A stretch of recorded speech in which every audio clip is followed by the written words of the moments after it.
When Sarah inherited her grandmother's antique doll, she thought it would make a lovely addition to her collection. The doll was made of porcelain, with big blue eyes and curly blonde hair.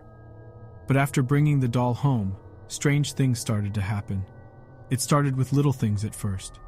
Sarah heard footsteps in the hallway at night, and sometimes the doll seemed to move on its own. One day, Sarah came home to find the doll sitting in a different spot than where she had left it. She dismissed it as her imagination until she saw the doll's eyes follow her as she walked past.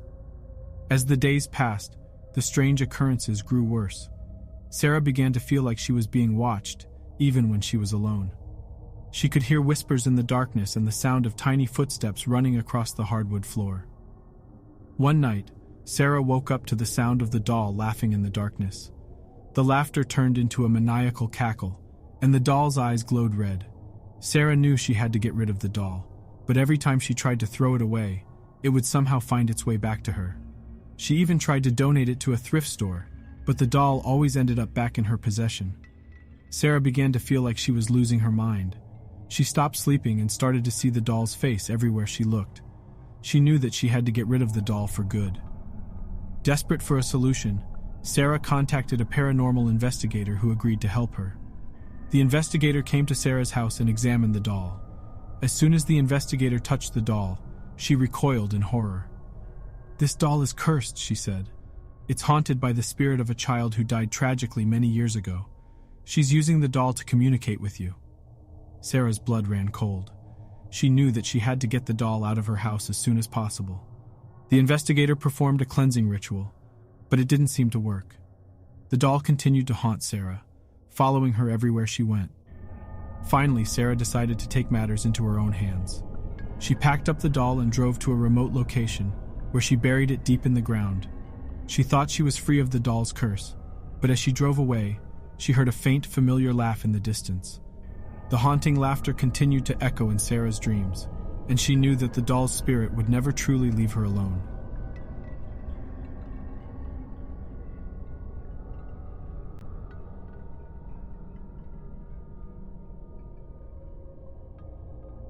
When Jenna moved into her new apartment, she thought it was perfect. The rent was cheap, the location was great, and the apartment had a large, ornate mirror that she loved. But soon after moving in, Jenna began to notice strange things happening around the apartment. At first it was small things. Objects would go missing and then reappear in unexpected places. Doors would creak open and shut on their own.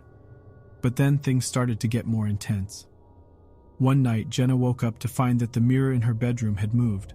It was now facing her bed, and when she looked into it, she saw a woman standing behind her. The woman was young and beautiful, with long dark hair and a pale face. She was wearing a white dress that seemed to be from another era. Jenna was terrified, and she quickly turned on the lights. But when she looked back at the mirror, the woman was gone. Jenna tried to convince herself that she had imagined it, but she knew what she had seen. Over the next few days, Jenna saw the woman in the mirror several more times. Sometimes she would be standing behind Jenna, watching her as she slept. Other times, she would be staring directly at Jenna, her expression cold and emotionless. Jenna began to feel like she was losing her mind. She stopped sleeping and started to see the woman's face everywhere she looked. She knew that she had to find out who the woman was and why she was haunting her. Jenna started to do some research on the history of the building. She discovered that the apartment had once belonged to a young woman who had died tragically in a fire. Her name was Isabella, and she had lived in the apartment with her husband. Jenna knew that she had to confront the ghost of Isabella. She decided to hold a seance in her apartment, hoping to communicate with the ghost and find out what she wanted. During the seance, Jenna and her friends heard strange noises and saw the lights flicker, but they were able to communicate with Isabella. She told them that she was looking for her husband, who had died in the same fire that killed her. She was lost and alone, and she didn't know how to move on. Jenna knew that she had to help Isabella find peace. She contacted a psychic medium who specialized in communicating with spirits. The medium was able to help Isabella find her husband and move on to the afterlife. After the encounter, Jenna never saw Isabella's ghost again. She moved on from the experience, but she couldn't help but feel a sense of sadness for the young woman who had died so tragically.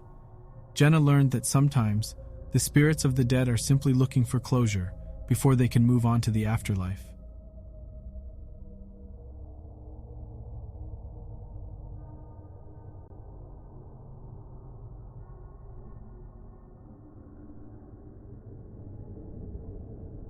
In the heart of the Canadian wilderness, there was a small cabin that sat nestled among the trees. It was a remote and peaceful place, perfect for those who wanted to escape the hustle and bustle of city life. But this cabin had a dark and sinister past, and those who stayed there would soon discover that it was haunted by a vengeful spirit.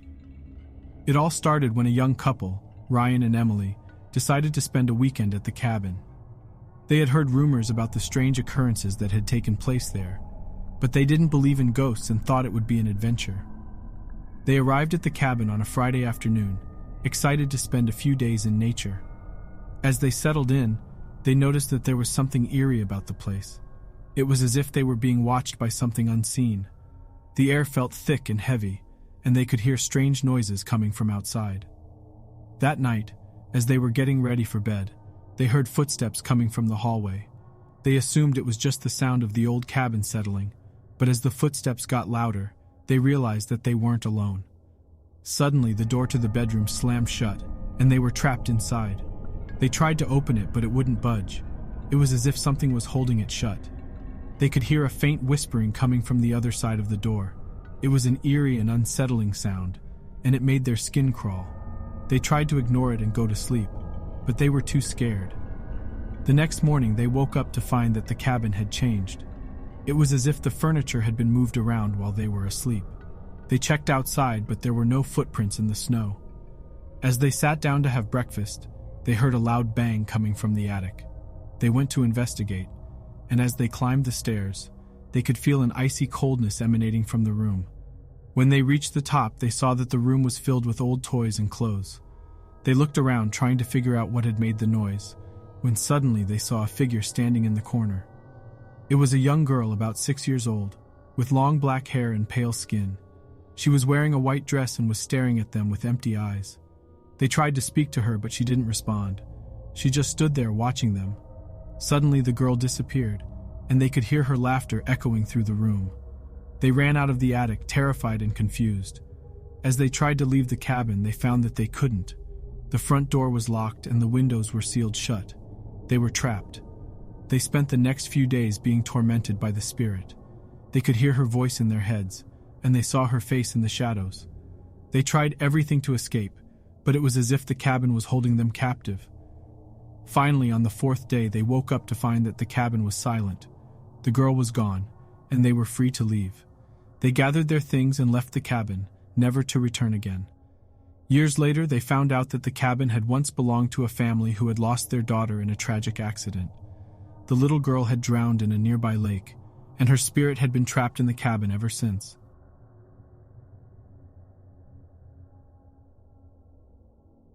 Thanks for watching today's video. Please consider subscribing and hitting the like button. It really helps us out. And until next time, stay safe and never wander too far from the light.